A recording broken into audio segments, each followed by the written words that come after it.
Is leave granted? There being no objection, leave is granted. Thanks, Senator Wong. We'll move to question time, and I'll go to Senator Birmingham.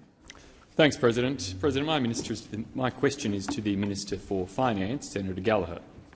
I refer the Minister to her statement to the Senate earlier today regarding knowledge of the sexual assault allegations made by Ms Brittany Higgins, in which the Minister stated that she, quote, was provided with information in the days before the allegations were first reported. Minister, when precisely did you first learn of any aspect of the allegations? Thank you, Senator Birmingham. Minister Gallagher. Thank you, President, and I thank Senator Birmingham for the question.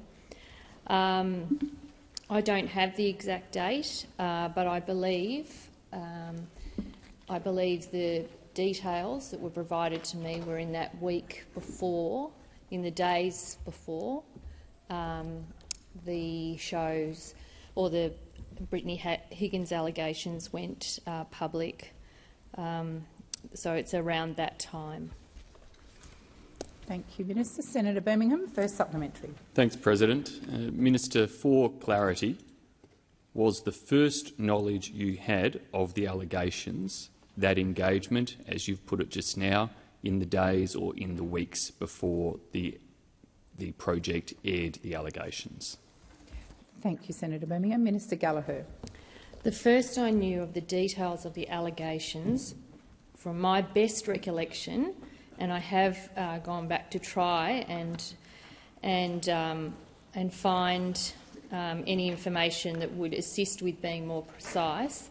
But from my best recollection, I became aware of the specific allegations as they related to a alleged rape in a minister's office in this building was in that week prior to those shows being published. Thank you, Minister. Senator Birmingham, second supplementary.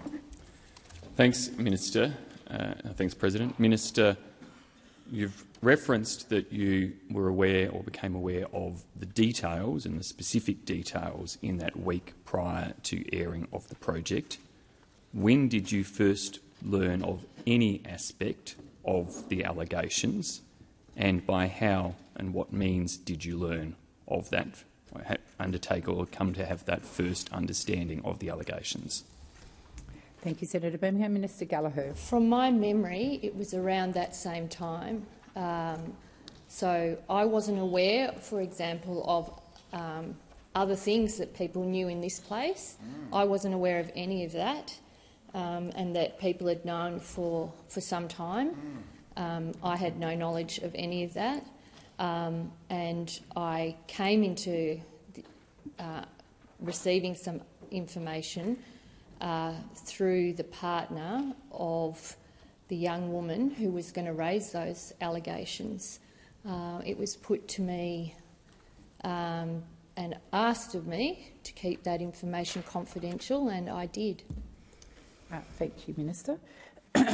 Before I go to Senator Grogan, I wish to draw to the attention of honourable senators the presence in the gallery of former Minister for Foreign Affairs Gareth Evans.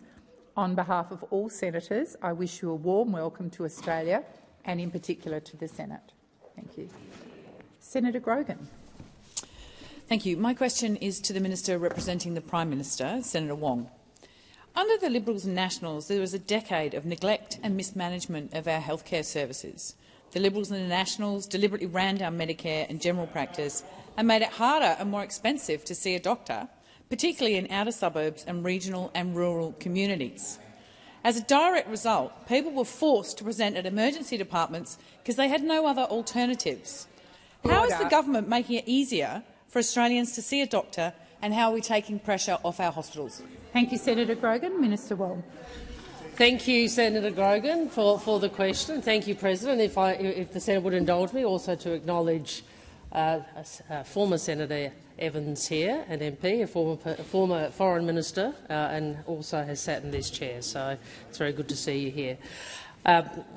Senator Grogan knows, as do all the senators on this side, that the Liberals and Nationals deliberately ran down Medicare for 9 long years. Under them, they made it harder for Australians to see a doctor. They left a legacy of declining bulk billing rates and doctor availability thanks to their mismanagement and freeze of the Medicare rebate. You see, unlike those opposite, those on this side believe that Australians deserve access to universal, world-class medical care, and we are working to deliver that. Our budget included over $6 billion to strengthen Medicare, with the centrepiece being a tripling of the bulk billing incentive. We're at the beating heart of Medicare. So a Labor government invests more in bulk billing, which we know is the heart of Medicare. This means a trip to the doctor is now cheaper for Australian families, with 5 million children under 16 benefiting. This will also help 7 million pensioners and concession card holders. This boost to the bulk billing incentive was the largest increase to the incentive in how long? In 40 years. In 40 years. In fact, this government is increasing Medicare rebates across the board by about $1.5 billion next year. So that next year we will deliver a bigger increase to Medicare rebates than those opposite delivered in their first 7 years in government. We're also growing the health workforce and supporting our trusted health workers to do what they train to do. And in the time remaining, I haven't even got to the making medicines cheaper aspect of the government's Senator policy. Wong. The time has expired. Senator Grogan, first supplementary. Thank you very much, Minister Wong. I wonder if you can explain to us further how the bulk billing incentives that you've referenced in your previous answer and the changes to the Medicare benefits schedule are going to help GPs provide more bulk bill appointments to Australian families, and particularly those who are doing it tough. Thank you, Senator Grogan. Minister Wong. Thank you, Senator Grogan. And as I said, the government is tripling the bulk billing incentive for children, which helps all Australian families, and also for concession card holders and pensioners. All Australian families deserve to have the confidence that when a kid gets sick, they can go to a bulk billing doctor. Our measures will also help millions of pensioners, of self-funded retirees and concession card holders, taking the pressure off the cost of living. The College of General Practitioners described the budget as a game-changer, particularly with regard to bulk billing for GP services. And after 9 years of cuts and the neglect of Medicare by those opposite, the reality is general practice in this country is in crisis. But we know there is only one party of government that will ever be committed to ensuring that Medicare is strengthened and protected, and it is the Labor Party. It is the Labor Party. One of the fundamental differences between the coalition and those opposite and this side of the chamber is that for us, has expired. Senator Grogan, second supplementary. Thank you.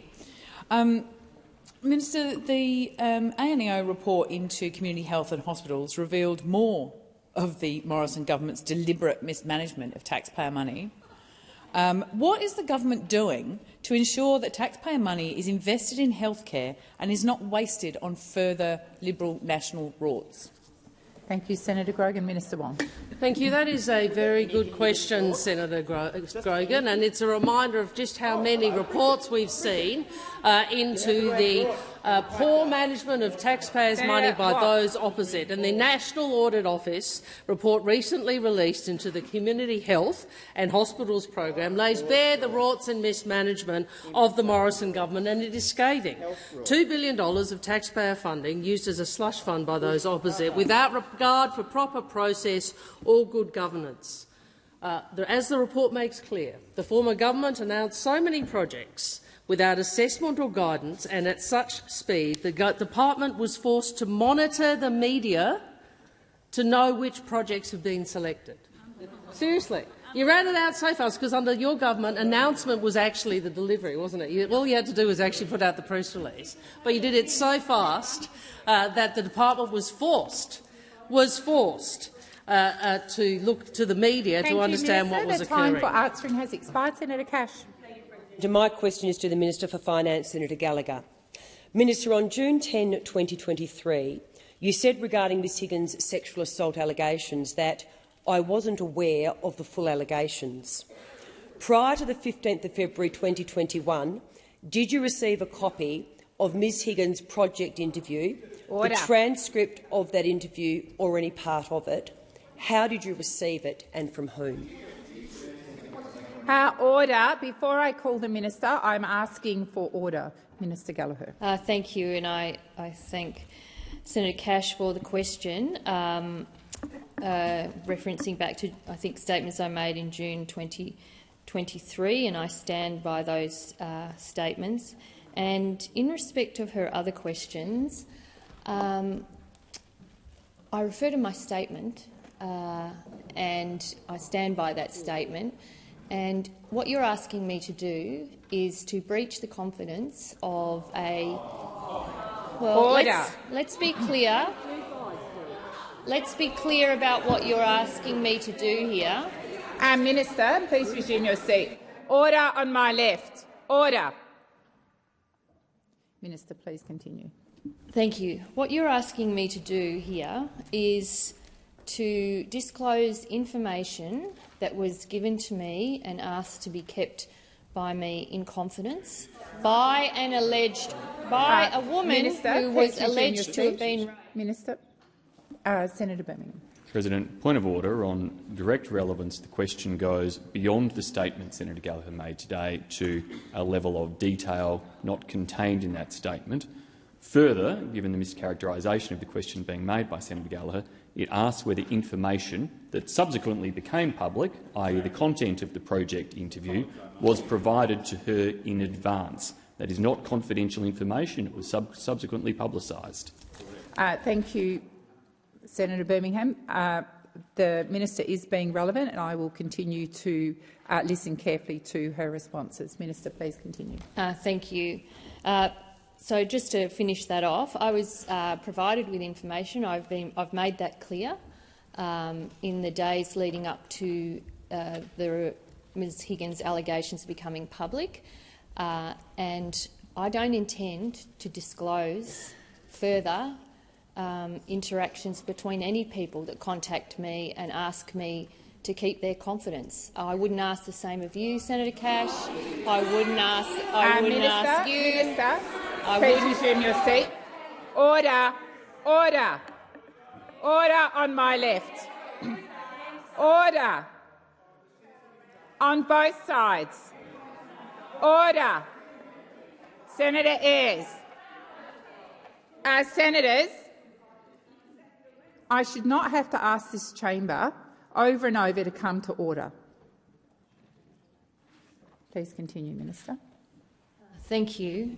In the information that was given to me, which the time for answering has expired. Senator Cash, first supplementary. Thank you. Minister, you told the Senate earlier today that, and I quote, "I did nothing with that information, absolutely nothing."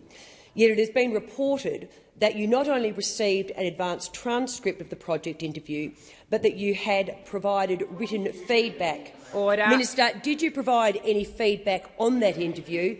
If so, when and to whom and in what format? I'm not going to call the minister until there is order. Senator Brown. Senator Brown. Minister.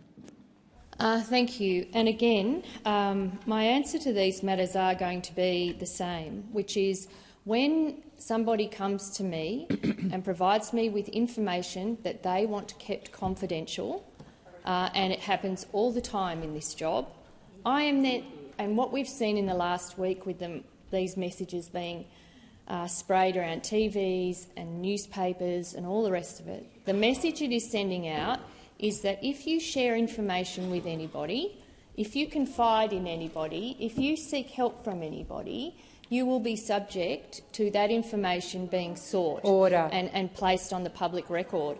I have acted appropriately at all times and with respect. Minister, please resume your seat. Please resume your seat. Please resume your seat. Order. Senator Ruston. Minister, if you wish to continue, you have 10 seconds to do so. Senator Cash, second supplementary. Thank you. Minister, prior to the 15th of February 2021, did you communicate any aspect of the allegations with any member of your staff, Senator Wong or her staff, or Mr Albanese or his staff? Senator Watt. Minister Gallagher. No. Senator McKim. Thank you very much, President. My question is to the Leader of Government Business representing the Prime Minister. Minister, last week the OECD published analysis of national accounts showing that in 2022 in Australia more than half of domestic inflation came from profits, and inflationary pressure from profits was more than twice as much as that from wages. The OECD's method and findings are consistent with those of the Australia Institute. Minister, does the government think the OECD's analysis is flawed, or will the government now finally accept that profits are the primary domestic driver of inflation in Australia? Thank you, Senator McKim. Minister Wong.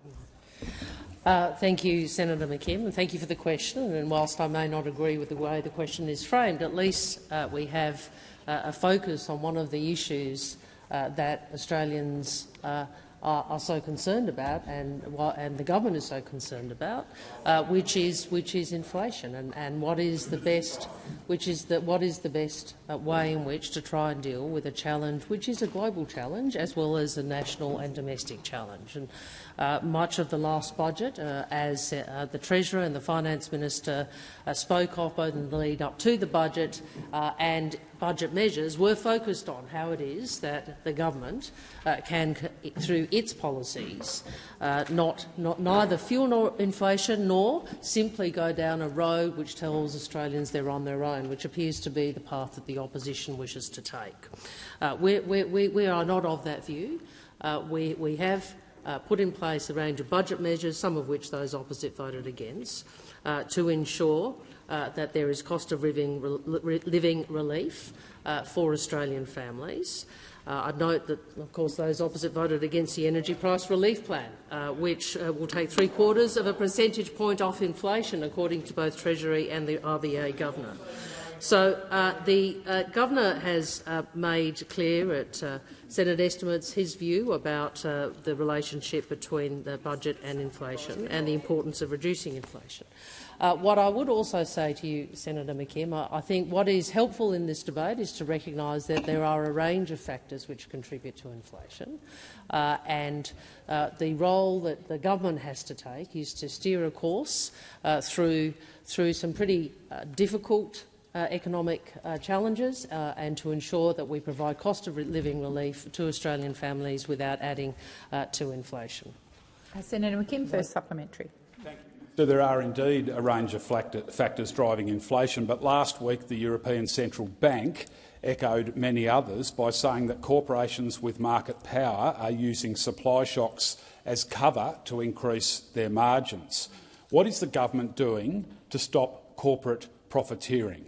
Why won't the government introduce a corporate super profits tax or monopoly-busting divestiture powers? Thank you, Senator McKim. Senator Wong. Thank you. Well, first, the economic proposition that well-functioning markets will ensure that you get efficient prices is the correct one, and the senator is right that it would be inappropriate for any corporation, any firm, to be utilising current supply constraints to profiteer. And that would be inconsistent, I think, with the expectations of the Australian people, and it would also be an economically unreasonable thing to do in terms of the broader economy. I'd make the point, though, that the policy proposition that the Greens go to respond to that is obviously not the policy proposition that a Labor government would go to. What we would say is that we welcome good profit growth if it is when it is accompanied by strong investment, competitive markets and a fair return for workers. We would hope that Australia's existing regulation— The time for answering has expired. Senator McKim, second supplementary. Thank you, President. Minister, last week the RBA raised interest rates for the 12th time in just over a year. Why won't the Treasurer act to freeze rents and use the existing powers in the RBA Act to step in and stop the RBA raising rates. How is the RBA smashing mortgage holders and renters for a problem that they didn't cause fair or good for the country? Thank you, Senator McKim. Minister. I'd make a few points. The first is we know, we understand how tough these interest rate increases are for Australian families. Be very clear about that, and those on this side of the chamber and the government have made cost of living a priority in the budget and in the measures in which we are investing and applying taxpayer funds to try and work with and assist Australian families who are struggling with cost of living increases. I again make the point those opposite voted against the Energy Relief Plan, which is obviously a key factor in terms of inflation and price increases. In terms of the broader question, obviously monetary policy is run independently. That is the position the government takes, and governments of both persuasions Thank you, Minister. have taken. The time for answering has expired. Senator Marielle Smith. Thank you, President. My question is to the Minister representing the Minister for Housing and Homelessness, Senator Farrell. Having a safe and affordable place to call home is critical for all Australians. But after a decade of policy delay and failure by the former coalition government, we've seen increasing homelessness and home ownership out of reach for so many people around our country. Can the Minister explain how the Albanese government is addressing housing challenges for Australians through its ambitious housing reform agenda, and what obstacles may be blocking its path? Thank you, Senator Smith. Minister. Thank you, President. And can I thank Senator Smith for her question, and I know she's deeply concerned about the issue of homelessness in her home state of South Australia. The Albanese government wants every Australian to have the security of having a roof over their head. We're elected with a real plan to help tackle the country's housing challenges. Fundamental to our plan is, well, if you listen, I'll tell you, fundamental to our plan is increasing the supply of new housing. The Housing Australia Future Fund will be the largest boost to social and affordable rental in a decade. I'll repeat that for you, Senator. Our fund, the Future Fund, will be the largest boost to social and affordable rental homes in a decade. A guaranteed ongoing pipeline of funding for social and affordable rental homes. The 30,000 homes the fund will deliver in its first 5 years are one part of the Albanese government's ambitious housing agenda.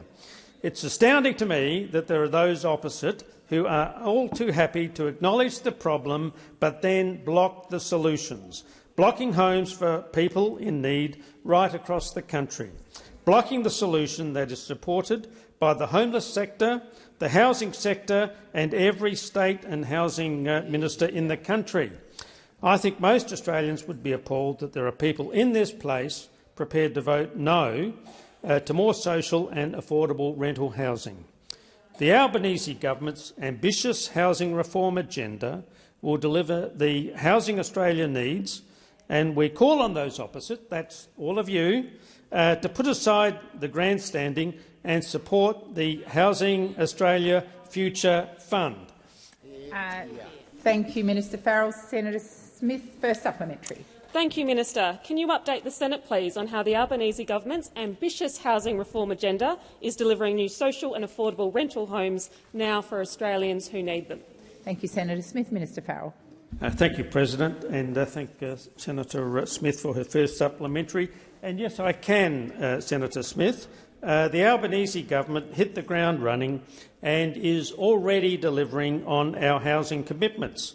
The Minister for Housing, who's doing a terrific job, has announced and visited many of the new developments and homes our reforms are delivering.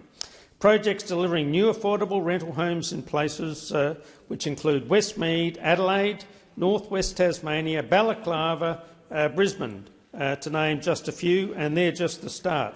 In addition to these early measures, the Housing Australia Future Fund will deliver 30,000 new social and affordable rental homes in the fund's first 5 years and set a guaranteed ongoing pipeline of funding for social and affordable rental homes into the future. Thank you, Minister. Senator Farrell, second supplement. Senator Smith, second supplementary. Thank you, President. Can the minister please provide an update on how the Albanese government's housing reform agenda is making a real difference to housing and homelessness services on the front line? And tell us, Minister, what support has the government's reform agenda received to date? Minister Farrell.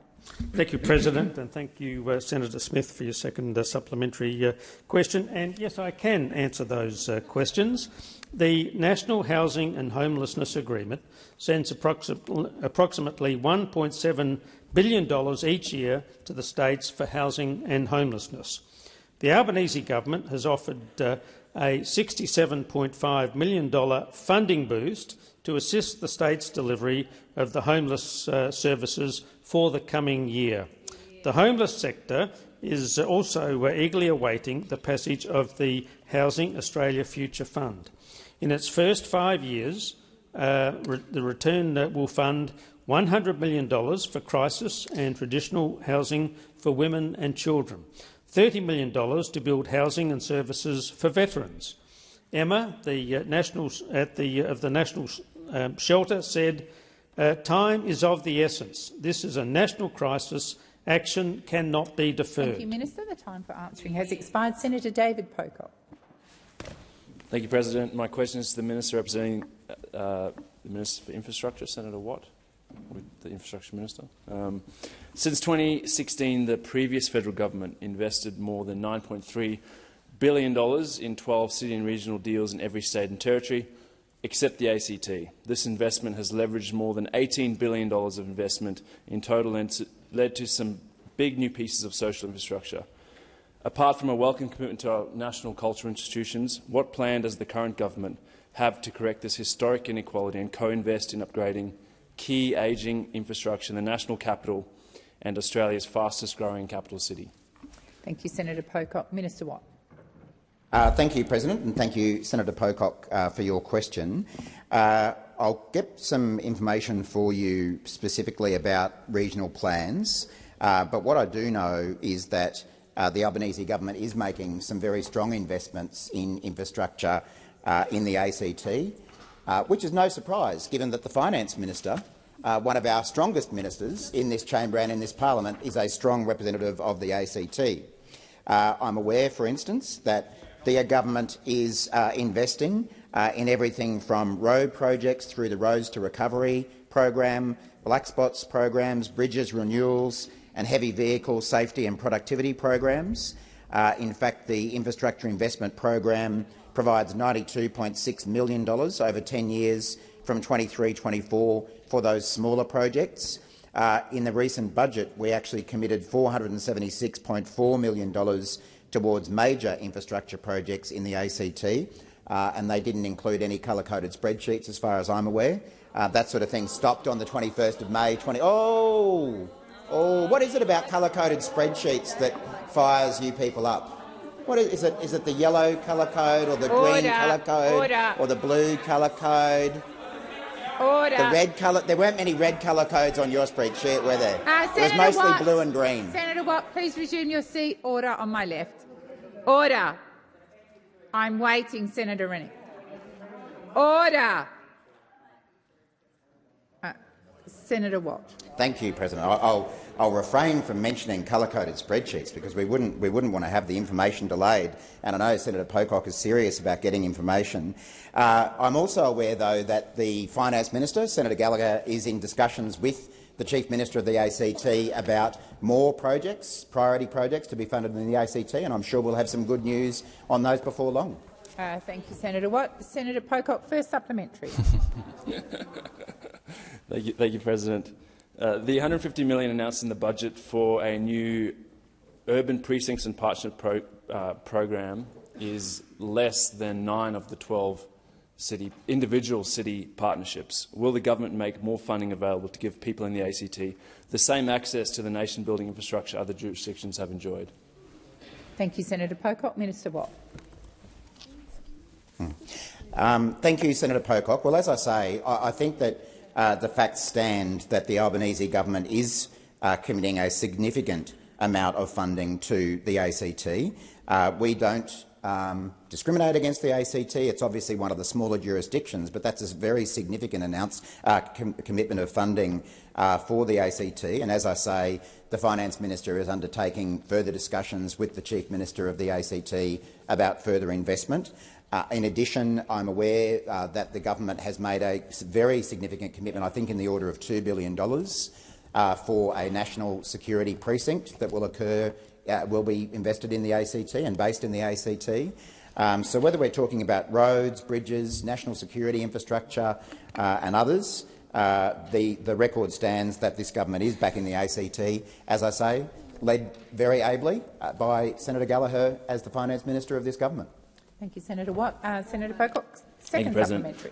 We saw in Labor's first full budget $240 million for a third stadium in Tasmania, $2.5 billion for the Brisbane Arena, as just two examples. Outside of the National Security Precinct and the cultural institutions, why is Labor continuing the previous government's approach of treating Canberrans as second-class citizens? Minister Watt. Thank you, Senator Pocock, and thank you for reminding me. Thank you for reminding me that, in addition to the investments that I've already mentioned, we're also making an investment of around $500 million in some of the nation's cultural institutions. Senator Pocock, you strike me as a very cultured individual. I thought you'd be interested in investments in cultural institutions, and I'm sure that we'll see you down there at the National Gallery before too long. I'm sure that in the discussions that Senator Gallagher is having with the Chief Minister of the ACT, a range of other investments will be discussed.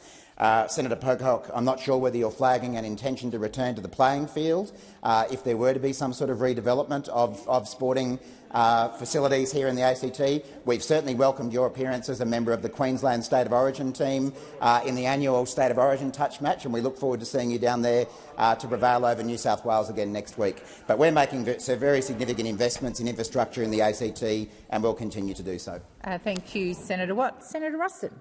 Thank you, President. My question is to the Minister for Finance, Senator Gallagher. Did you receive a copy of the project interview transcript prior to it going to air on the 15th of February 2021? Order. Order. Order. I'm not calling the minister until there's order. Minister Gallagher. Thank you, and I thank Senator Ruston for the question, and I refer her back to my statement where I have made it clear that I received information in several days before the first public reports went to air. I did nothing with that information, absolutely nothing. I was asked to keep it to myself, and I did, and I'm not going to stand here and go through private conversations that I had with a person who was at the centre of a very, very difficult time in her life, a person who has had her privacy breached in the most egregious way over the last 2 years. There is essentially two things that have been alleged of me over the past week. That is that I misled the Senate. I dealt with that in my statement today. And Senator Reynolds and Senator Ruston were in the room when I explained that, and they accepted that 2 years ago, and not once have either of them raised any concern about that with me. So that's the first issue. The second issue that has been running in the media has been around my role in the compensation claim, an issue that has been incorrectly reported. These are the two issues that I have been hounded on. Minister, please resume your seat. Order on my left. Senator Ruston, were you on your feet for a point of order? Yeah, so just a point of order on relevance. I asked a very, very simple question. The minister has not answered my question in any way. I'd ask you in the last 11 seconds that she may answer it. Or no? I believe that the minister is being relevant, Senator Ruston, to your question. Order. Order. Minister, please continue. Thank you. And I think I've made it clear I am not going to breach that person's privacy any more than it has already been breached. I don't think it's safe, I don't think it's fair, and I don't think it's relevant. Has expired. Senator Ruston, first supplementary. Thank you, President. In relation to the information that you won't tell us that what you actually received, you did refer in your the response this morning that I did nothing with that information, absolutely nothing. For absolute clarity, can you please tell us what absolutely nothing actually means? Order. Order. Senator Bilyk. I haven't called you, Minister. I'm asking for order on my right. Minister. Thank you. I think the problem the opposition are having here is that someone might actually act with some decency and integrity in this situation. I think that is the problem. Order, Minister. Please resume your seat. Order. Order. On both sides. Minister, please continue. That someone would act in accordance with the request that had been made of them. That's what I did. That's exactly what I did. I can't be clearer. And on the interjection, I heard about Senator Reynolds. When Senator Reynolds sought our help, we provided that to her. Order. Minister Gallagher, please resume your seat. That is Minister. Order. Order. These are very difficult questions and answers, and I am asking you all, Senator Rennick, I am asking you all to listen with respectful silence. That goes right across this chamber. Do not call out. Minister, please continue. I've answered the question. Senator Ruston, second supplementary. Minister, at any point prior to the 15th of February 2021, did you advise or encourage any person to refer serious allegations to the police? If so, when and in what format did the minister provide that advice? And if not, why not? Order. Order. I have not called the minister. On both sides. Senator Watt. Senator Henderson. Senator Henderson. Senator Hughes, I'm going to ask you to withdraw that. Withdraw. And I want order on both sides of the chamber. Senator Ruston is entitled to ask her question in silence, and the minister is entitled to respond in silence. Minister. Could Senator Reynolds repeat the? Senator Ruston repeat the question. Senator Ruston, and when Senator Ruston is invited to repeat the question, I expect it to be repeated in silence. Senator Ruston. Minister, at any point prior to the 15th of February 2021, did you advise or encourage any person to refer the serious allegations to the police? If so, when did you do that and in what format? And if not, why not? Order. I have not called the minister. Senator Polley, were you not listening when I asked for respectful silence? Minister Gallagher. Thank you, President. Well, I'm not going to, again, breach the confidence of the discussions I had with individuals that had come to me seeking my confidence. But I can guarantee you, as I have done in absolutely every case of a woman coming to me and saying that they had been sexually assaulted or harassed or subject to violence, as has often happens in this country, more than we would like, I have ensured that they are aware of the options available for them to make their decisions on. And this has been central to Ms Higgins' case, is a young woman who made a decision to tell her story on her own terms, in her own time. Thank you, Minister. The time for answering has expired. Senator Lambie. Thank you, Madam President. My question is for the Minister representing the Attorney-General. After 4 years and with well-resourced staff and access, Major General Brereton found that a number of issues and rumours of war crimes emerged in Special Operations Command after Operation Slipper concluded in 2014. Consistent media reporting and evidence before a defamation trial show that such rumours were prevalent in Special Operations Command and through the chain of command well before 2014. Is the minister confident that Major General Brereton, in his new role as the head of the National Anti-Corruption Commission, can sit on corruption matters involving defence and senior ADF officers free of any apprehended bias and apparent conflict of interest? Thank you, Senator Lambie. Senator Watt. Thank you, President, and thank you, Senator Lambie. I guess the short answer is that the government is confident in its appointment of Major General Brereton to this important role as the head of the new National Corruption Commission, a body that is sorely needed in this country and has been sorely needed for many years, despite the intransigence of the coalition in refusing to actually establish it. But I think all of us have been very concerned about the allegations that have come to light recently, partly in response to some recent defamation actions, but more generally as a result of the investigations from the Office of the Special Investigator.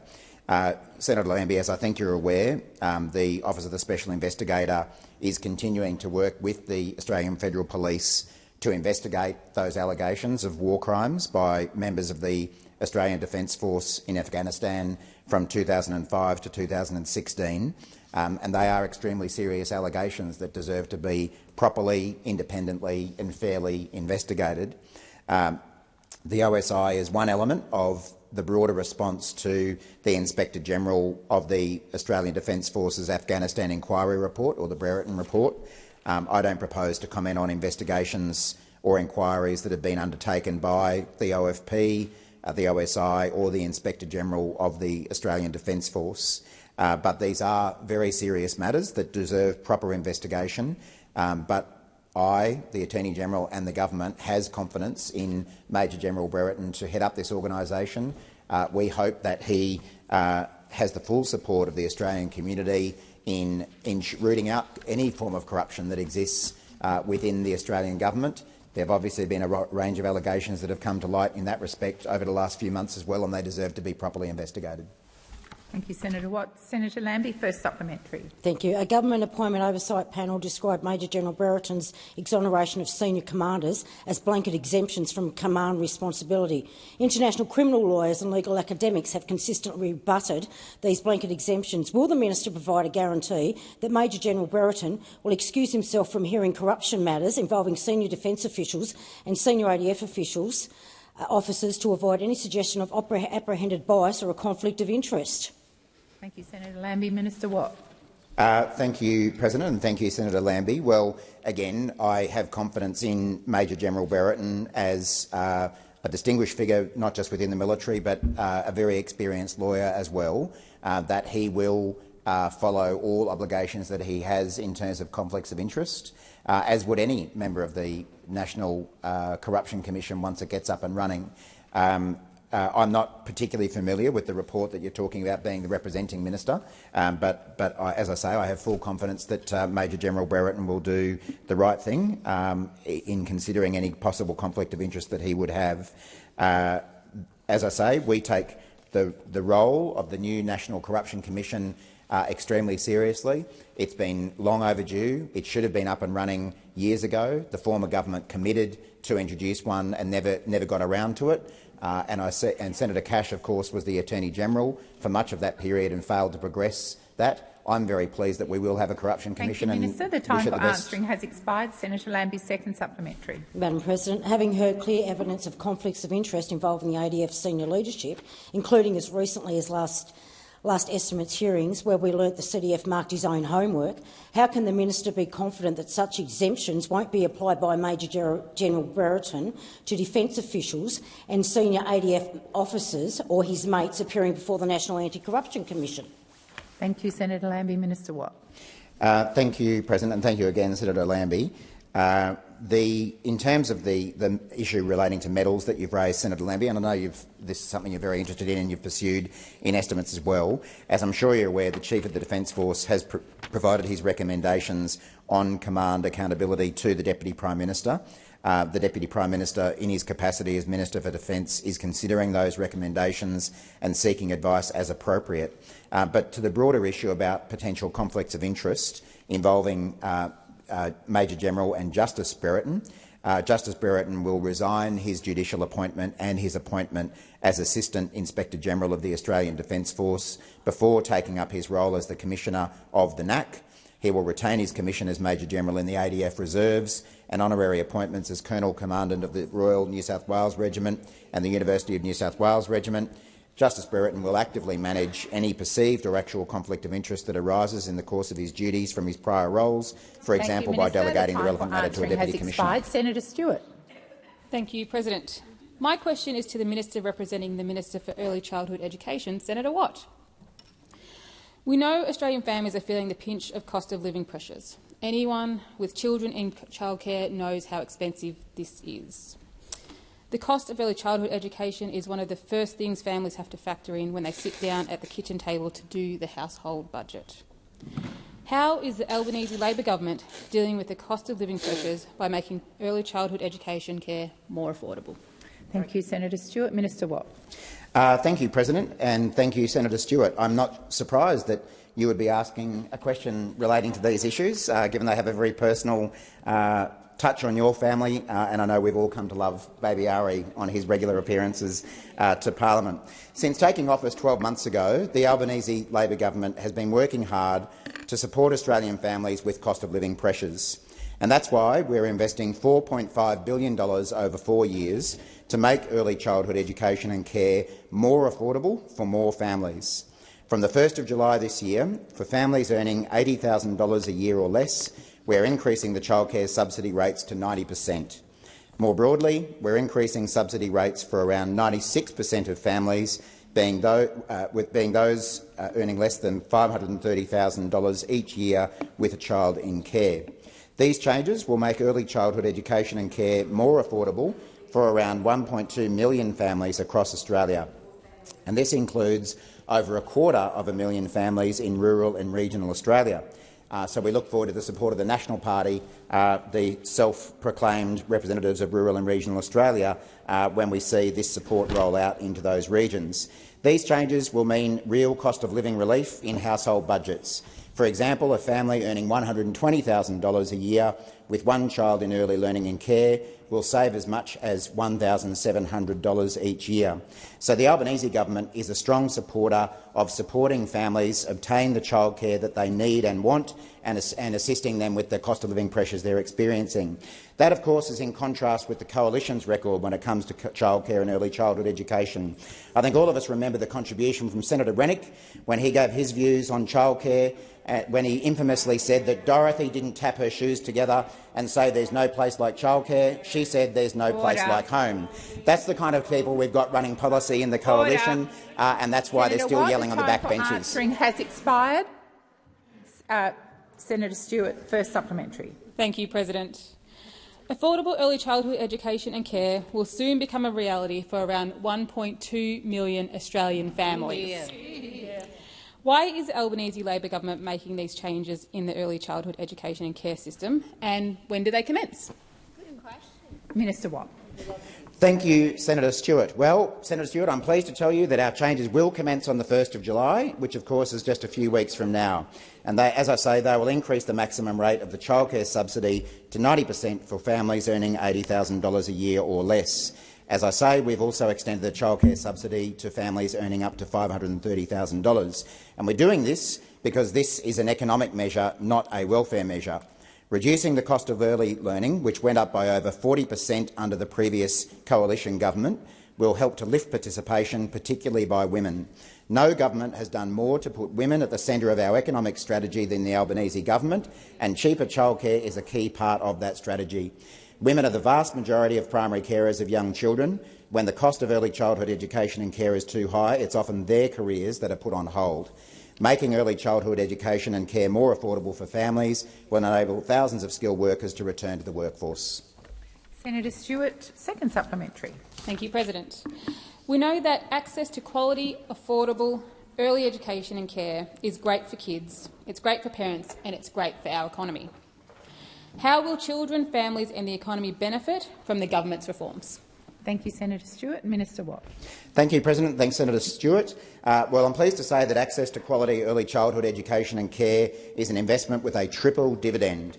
More affordable early childhood education and care gives families the opportunity to participate in the workforce. This could be primary carers, usually women, having the opportunity to take up employment, or giving them opportunity to increase the number of days they work each week. Children having greater access to quality early childhood education and care gives them learning and development opportunities. These opportunities are critical to help to equip them for life and learning, giving them solid foundations to build on when they start school. Investing in early childhood education and care is also an investment in the economy. Supporting families to work and children to learn has immediate and long-term implications for our prosperity and productivity as a nation. I think we were all concerned when we read the reports in the last term of parliament to see that an unnamed coalition MP had described working women as outsourcing parenting. That is not the view of the Albanese government. We support parents' right to work if that's what they want to do, Thank you, and we'll back them with financial support. The time for answering has expired. Senator McKenzie. Thank you, Madam President. My question is to the Minister for Finance, Senator Gallagher. Minister, in text messages that have been released, Mr Shiraz states, and I quote, "Katie is going to come to me with some questions you need to prepare for. She's really invested now, ha ha." Minister, did you provide any questions to Mr Shiraz or Ms Higgins? Minister Gallagher. Order. Thank you. Well, I haven't seen those text messages. I've only seen what's been reported in the papers and on the TVs, and I would again say, well, Order. Hang on a sec. Hold on to your hats. And I would say, in relation to that is the most egregious abuse of privacy I think I have ever seen. That the stakes are to the point where people will publish that and then run with those, knowing Minister, that a young woman of this country. Thank you. Order. Order.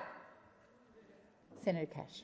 Thank you, President. In relation to a point of order, and in prefacing my point of order, I'll quote the Leader of the Government, who on the 21st of February 2021 said Senator this. Cash, you won't. You'll get to your point of order. This minister is accountable to the Australian people through this chamber. We are not asking her to divulge private conversations. What is your point we of are order? asking. The minister is accountable to the chamber, and she is refusing to provide. Thank you, Senator Cash. Please resume your seat. Order. Order. Again, Minister Wong. Thank you. On the point of order, I would suggest to you, President, and to the chamber that the use of private text messages obtained without consent in this chamber is a matter. It is a reasonable matter for a minister to respond on when those are put to him or her. And I would again encourage all of us to reflect on the context of these current discussions and the effect on the individual concerned. Thank you, Minister Wong. Order. Order. Order on my left. Order. Order across the chamber. Order. Order. Senator Hume. Senator Watt. Order. Order. Senator Ayres and McGrath. I should not have to remind senators to listen and respect the answers. You don't have to agree with them, but it's not okay to banter across the chamber. In response to your point of order, Senator Cash, which wasn't about relevance, I will take it on notice. Minister, please continue. Thank you. And after making those points about the egregious breach of privacy that is continuing to occur against a young woman in this country, I would refer you to my statement. And that's what I'm going to continue to do, because because I had confidential information given to me. That information, at their request, was to remain confidential. And order. Well, it remained confidential until Ms Higgins decided to make that information public. That is how it happens. I know it upsets you greatly, but that is how it happens. Please resume your seat. Minister, please resume your seat. Order. Minister, I've asked you to resume your seat. The interjections are disorderly and they're disruptive. Minister, please continue. I think I've finished. Senator Cash, first supplementary. That'd be Senator Mackenzie. Sorry, Senator Mackenzie. Senator Mackenzie, first supplementary. Thank you. Minister, at any point prior to the 15th of February 2021, did you communicate with any other person about potential questions to ask the then government regarding Ms Higgins' allegations? Thank you, Senator Mackenzie. Minister Gallagher. I refer you to my statement. Order. I refer you to my statement. That is the information that last week I was being accused of misleading the Senate and having inappropriate role in a compensation payout. I have dealt with those in my statement today. I have also made it clear that the well-being of Ms Brittany Higgins matters to me. It matters to me. And so, subjecting her, because this is what happens, to further commentary in a very distressing time for her, as Minister for Women, I don't think is acceptable. I don't think it is, and I think for all the young women waiting out there, wondering about whether they should stand up and say something, and all the older women, when it's happening to them, whether they should stand up and say something. Thank you, Minister. The time and they for get treated like has this. Expired. Senator Mackenzie, first supplementary. Second supplementary. Yes, thank you. Thank you. Minister, in June 2021 you told a Senate committee that, and I quote, no one had any knowledge, yet you had personally exchanged messages about the allegations. You publicly said, I quote, I wasn't aware of the full allegations, but it's been made public that you received content of Ms Higgins' interview. You also publicly said you did nothing with the information, yet there are claims that you sent questions to Ms Higgins. Isn't it the case that you have misled the Australian public and the Australian Senate? The time for asking the question has expired, Minister. The answer to that is no. Senator Sheldon. To the Minister for the Emergency Management Minister, Senator Watt. Minister, in the face of more frequent and intense natural disasters across Australia, how is the Albanese government helping communities become more resilient? Minister Watt. Thanks, President, and thanks, Senator Sheldon, including for your terrific work as Special Envoy for Disaster Recovery. As you know, Senator Sheldon, since our election 12 months ago, the Albanese government has worked hard to ensure that Australia is better prepared for future natural disasters. The years of I don't hold a hose, it's not my responsibility, they ended on the 21st of May last year when we had a government elected that was prepared to take responsibility and ensure that Australia is better prepared for what lies ahead. Because we know that by investing in projects that prevent the impact of natural disasters, we can keep communities safer. Every dollar spent on resilience and mitigation saves on recovery. In fact, every dollar spent on resilience and mitigation delivers a return on investment to governments and households 9 times over. So that's why last week I announced the first round of the Albanese government's new Disaster Ready Fund. This is the biggest ever long-term investment from federal, state and territory governments working together in boosting Australia's preparedness for natural disasters. With co-contributions from states, territories and councils, that investment will reach up to $2 billion over the next 5 years in disaster mitigation. Through that, we're investing in hard infrastructure like seawalls, drainage improvements, cyclone shelters, flood levees and runways. We're improving telecommunications and digital connectivity, subsidising home retrofitting and funding research to better understand community risk.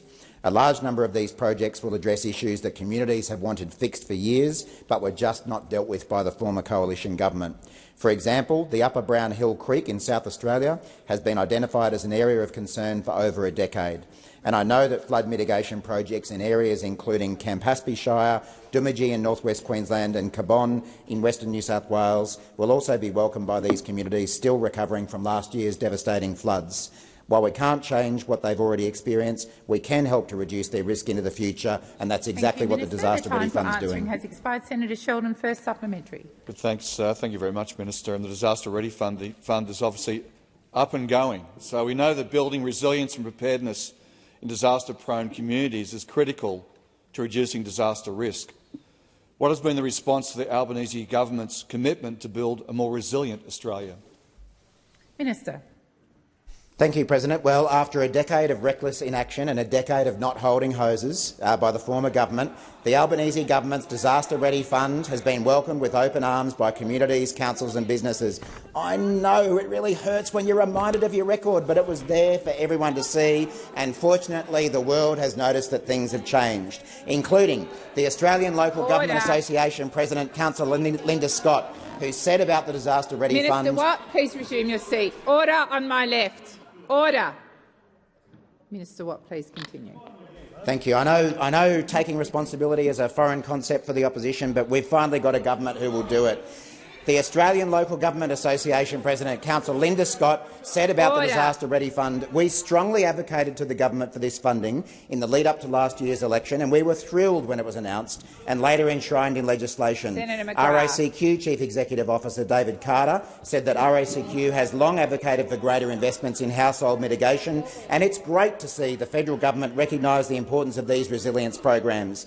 These programs such as these can help keep insurance affordable and accessible as it reduces risk. Senator Sheldon, second supplementary. Back to your point, Minister. Under the former Morrison government, the Emergency Response Fund failed to build a single disaster mitigation project in 3 years, while earning them over $800 million in interest.